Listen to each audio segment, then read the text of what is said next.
आपण पाहत आहात न्यूज वन महाराष्ट्र चॅनल. मी संतोष रोकडे. सर्व प्रेक्षकांचं स्वागत. ग्रेट भेट या विशेष कार्यक्रमाअंतर्गत आज आपल्यासमोर आहेत लक्ष्मण तात्या गणपतराव थोरबोले, माजी सभापती कृषी उत्पन्न बाजार समिती कळंब. लक्ष्मण तात्या थोरबोले यांच्याबद्दल विशेष माहिती अशी की कळंब तालुक्यातील सातरा हे तात्यांचं गाव. अगदी पहिल्यापासूनच सामाजिक कार्याची आवड, त्या कार्याची आवड पाहून या ठिकाणच्या या परिसरातील लोकांनी तात्यांना सोसायटीचे चेअरमन केलं. तब्बल 22 वर्ष तात्या सोसायटीचे चेअरमन राहिले. आजही ते कृषी उत्पन्न बाजार समितीचे सन्माननीय संचालक आहेत. तात्या जेव्हा कृषी उत्पन्न बाजार समितीचे सभापती झाले त्यांनी उल्लेखनीय कार्य केलं. ते सांगतायत की या ठिकाणी एक सभापती या नात्याने जे मला करता येईल ते मी करण्याचा प्रयत्न केला आहे. अगदी कुठल्याही प्रकारची अपेक्षा न ठेवता, आर्थिक लाभ न घेता फक्त जनसेवा झाली पाहिजे, लोकांचं कार्य आपल्या हातनं पार पडलं पाहिजे या उद्देशाने तात्यांनी कार्य केलं. आणि तात्यांची ओळख या तालुक्यातच नव्हे या पूर्णपणे उस्मानाबाद जिल्ह्यामध्ये आहे. तात्या जेव्हा सभापती होते तेव्हा एक नेतृत्व शिबिर श्रीनगर या ठिकाणी त्यांनी जे आयोजित केलं होतं त्या ठिकाणी ट्रेनिंग घेतली आहे. आजही कुठलीही ट्रेनिंग असेल, मग ती शेतीविषयक असेल किंवा आणि कुठल्याही बाबतीमध्ये तात्या ती ट्रेनिंग मुद्दामून घेतात. ते सांगतायत की माणूस हा आयुष्यावर काहीतरी शिकत असतो आणि मी तर शिकणारच, परंतु माझ्या परिसरातील माझ्या गावातील लोकांना सुद्धा या नवीन घडामोडींचा अभ्यास करता आला पाहिजे. त्या अनुषंगाने तात्या या गावातील या सातारा गावातील अनेक लोकांना त्या ठिकाणी घेऊन जातात, त्यांचा खर्च करतात आणि त्यांना एक वेगळी दिशा देण्याचं कार्य करतात. अगदी सामाजिक कार्यामध्ये तात्यांना पहिल्यापासून प्रचंड आवड. त्यांचे वडील गणपतराव थोरबोले यांच्यापासून हा वारसा चालत आलेला आहे. या सातारा नगरीमध्ये कुठल्याही व्यक्तीचं कोणतंही केव्हाही काहीही काम असेल, त्या व्यक्तीची कुठलीही अडचण असेल, कारण ज्या ठिकाणी अडचण त्या ठिकाणी तात्या अगदी देवासारखे उभे राहतात. ते सांगतायत की लोकांनी काही म्हणो, आपण आपलं कार्य करत राहू. आणि म्हणूनच तात्यांच्या कार्याची दखल घेऊन आज आमची न्यूज वन महाराष्ट्र चॅनलची टीम कळंब तालुक्यातील तात्यांच्या सातरा या गावामध्ये दाखल झाली आहे. आपल्यासमोर आहेत लक्ष्मण तात्या गणपतराव थोरबोले, माजी सभापती कृषी उत्पन्न बाजार समिती कळंब. तात्या तुमचं स्वागत. तात्या, तुमची जी काही कौटुंबिक पार्श्वभूमी आहे उल्लेखनीय आहे. सुरुवातीचे तुमचे दिवस कसे होते, तुमची जडणघडण कशी झाली, तुमचं शिक्षण किती झालं आणि कशा पद्धतीने आई वडिलांनी तुमच्यावर संस्कार केले? पहिल्यांदा सांगतो, आमची परिस्थिती तशी नाजूकच. बरं. जमीन भरपूर होती, हायबड सगळी. बरं. पण काळानुसार समजा बदल झाला. बरं. आम्ही काळाच्या ओघातून काही नेत्याच्या संगतीला लागलो. बरं. नरसिंह असतील, नंतर नाना पाटला असतील, बरंच पुढं गेलो आम्ही, जम बसत गेला की नाही. तात्या, सातारा आहे तुमचं गाव आहे की नाही. तुमचे वडील गणपतराव थोरबोले, तर वडिलांनी कशा पद्धतीने तुम्हाला डेव्हलप केलं, म्हणजे कशा पद्धतीने तुमच्यावर संस्कार केले की जेणेकरून तात्यांची वेगळी ओळख तयार झाली? आमचे वडील तसे संस्था चेअरमन संस्थेचे. बरं. आमचं तसं सामाजिक घराणं. बरं. तर समाजात म्हणजे कसं वागायचं, काय करायचं, सगळ्या गोष्टी वडिलांना शिकवल्या. बरं. वडिलांना जेवढं वारसा दिला तेवढं आम्ही पाळला पुढं भविष्यात. आणि पाळत असताना आम्हाला काही अडचणी आल्या, भविष्यात काही बऱ्याच अडचणी आल्या. बरं. आम्ही ते पाळल्या. एवढं आम्हाला पद पुढं.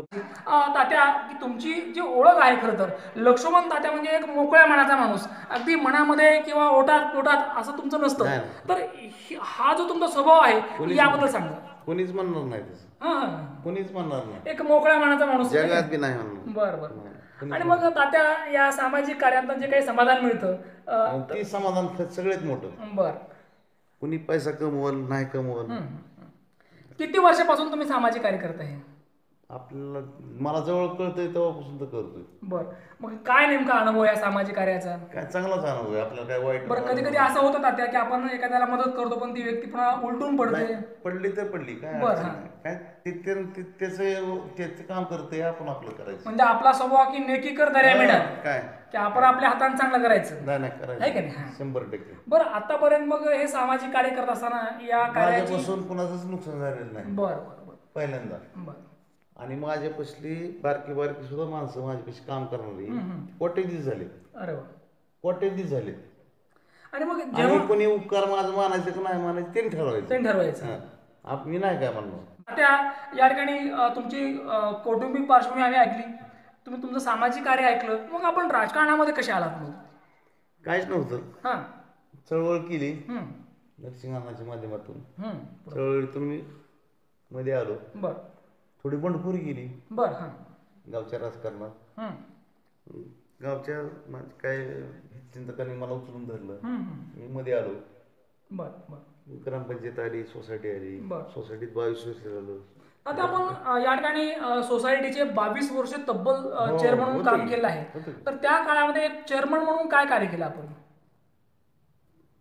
काय करण्यासारखं असं त्या म्हणजे सोसायटीच्या माध्यमातून जे काय करता येईल एवढं केलं असेल है की नाही? हां. बर बर. मी काय आपल्या शाळेच्या मुलाला कपडे वाटले. बर. काय मला जेवढी मदत एक करता चेअरमनचं जे काय कर्तव्य आहे ते आपण पार पाडलंय की नाही? नाही ना, ती इमानदारीनेच पाडलं. बरं. आपण काय कोणाकडून काय 10 पैसे कुठं काय खाल्लं बरं. नाही, काय नाही. तर त्या 12, 13, 14 सभापती होतो. हं, हं. 10 म्हणजे नुसतं बिस्लरीची पाण्याची बाटली सुद्धा आपण स्वतःच्या पैशातून. संस्थेच्या पैशातून केलं नाही. बरं बरं बरं. जे काय खर्च केला ते आपण पदरून केला. बरं. मग या ठिकाणी 2012च्या आसपास तुम्ही या ठिकाणी कृषी उत्पन्न बाजार समितीचे पहिल्यांदा सभापती बनलात. तर साताऱ्याचं या गावातलं एक नेतृत्व चेअरमन सभापती बनले. माझ्या गावानं माझं स्वागतच केलं की. बरं. गावात मिरवणूक निघाली, प्रत्येक बाया पोरानं माझी ओळणी केली. बरं. मी त्यांचा उपकार कधी विसरलो नाही. बरं. सभापती म्हणून आता काय उल्लेखनीय कार्य आपल्या करता आलं त्या काळामध्ये? मी सभापती म्हणून जी कुणालाच करता आलं नाही. मी MACPचा प्रकल्प राबविला. MACP म्हणून एक प्रकल्प होता. बरं. हां. शिरडून बाजार समितीचा विकास करायचा कार्यक्रम मी केला. आणि कळमला 50 टनी काटा तयार केला. बरं. हां. शेळी मेंढीचं बाजार विकसित केला. बरं. हां. शेळ्या आणि मेंढ्यांचा बाजार विकसित केला, पण तो बाजार तुम्ही सुरू केला तिथे आहे की नाही? नाही केला नाही, झाला नाही. ते पुन्हा कोर्टमेंटर झालं. बरं बरं. हां. आणि नंतर पुन्हा एक रोड केला. बरं बरं. म्हणजे त्या काळामध्ये एक सभापती काय करू शकतो हे तुम्ही ह्या ठिकाणी दाखवून दिलं आहे की नाही? एवढं बहुमत दिलं होतं माझ्यापाशी. पण तरी काम केलं तुम्ही हो. वेळ डन. बहुत अच्छा. दुसरा मुद्दा असा आहे की आता तुम्ही सामाजिक कार्यामध्ये नेहमी सक्रिय असता, तर सामाजिक आणि राजकीय या दोन्हीत काय फरक वाटतो तुम्हाला नेमका? नाही, समाज वेगळा हो. हां, असं ना? राजकारण वेगळं. काय नेमका बदल आहे पण नेमका? लय मोठा बदल आहे समाधान जास्त कुठं आहे पण? समाजात. सामाजिक कार्यामध्ये जास्त समाधान आहे. म्हणजे कोणी आपल्या इथं काय खाल्लं असं म्हणणार नाही. राजकारणात वेगळा विषय. टीका टिप्पणी राजकारणात जास्त चालते आहे की नाही? समाज वेगळा आहे. समाज वेगळे. मग सामाजिक कार्य तुम्हाला समाजाची समाधान आहे. ते राजकारणात नाही. मग या ठिकाणी पुढील काळामध्ये तुम्हाला राजकारणामध्ये काम करायला आवडेल का? मग आता राजकारणापेक्षा समाजकारणात कार्यामध्ये. बरं. मग सामाजिक कार्याला नेमका दररोज वेळ कसा असतो तुमचा?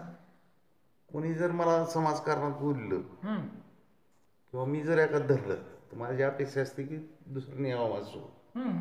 आणि दुसऱ्याने जर मला बोललं तर मी कायम त्याचा पूर्ण वेळ देणार. बरं बरं. तात्या, या ठिकाणी असं मला मुद्दाम सांगायचं तुम्हाला की जेव्हा आपण सामाजिक कार्य करायला असतो तर काही अनेक वेळेला आपण चांगलं करतो पण अडचणी येतात, लोक आपल्याला कधी कधी संशय वाटतात. तर काय वाटतं नेमकं? काय अडचणी होत्या? कधी खंत वाटते याच्याशी? काय नाही, येतच असते अडचणी. दुसरा मुद्दा असा आहे की आणखी की या परिसरामध्ये लक्ष्मण तात्या थोरबोले म्हणजे या ठिकाणी हे तात्या म्हणजे असं न्यायालय आहे की ज्या ठिकाणी कुठलाही तंटा आला तंटा मिटतो.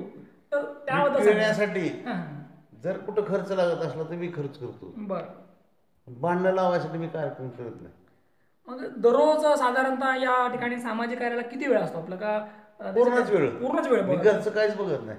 बरं. आणि मग या ठिकाणी या बाहेर जेव्हा तुम्ही सक्रिय असता त्याचा काही परिणाम घरगुती आयुष्यावर होतो का? नाही, काहीच होत नाही. बरं. म्हणजे घरच्या लोकांचं सहकार्य मला सगळं सहकार्य आहे. म्हणजे या पद्धतीने तुम्ही सामाजिक कार्यामध्ये अगदी सक्रिय करतोच की. ही होती ग्रेट बेडमध्ये एक विशेष मुलाखत लक्ष्मण तात्या गणपतराव थोरबोले, माजी सभापती कृषी उत्पन्न बाजार समिती कळंब. तात्या, तुम्हाला उदंड आयुष्य लाभो, तुमच्या हातनं अनेक सामाजिक कार्य होत यासाठी आमच्या चॅनलच्या वतीने सदिच्छा. न्यूज1 महाराष्ट्र चॅनल रामदास तपसेसह. न्यूज1 महाराष्ट्र चॅनलला जर तुम्ही सबस्क्राईब केलेलं नसेल तर आत्ताच सबस्क्राईब करा. न्यूज1 महाराष्ट्र.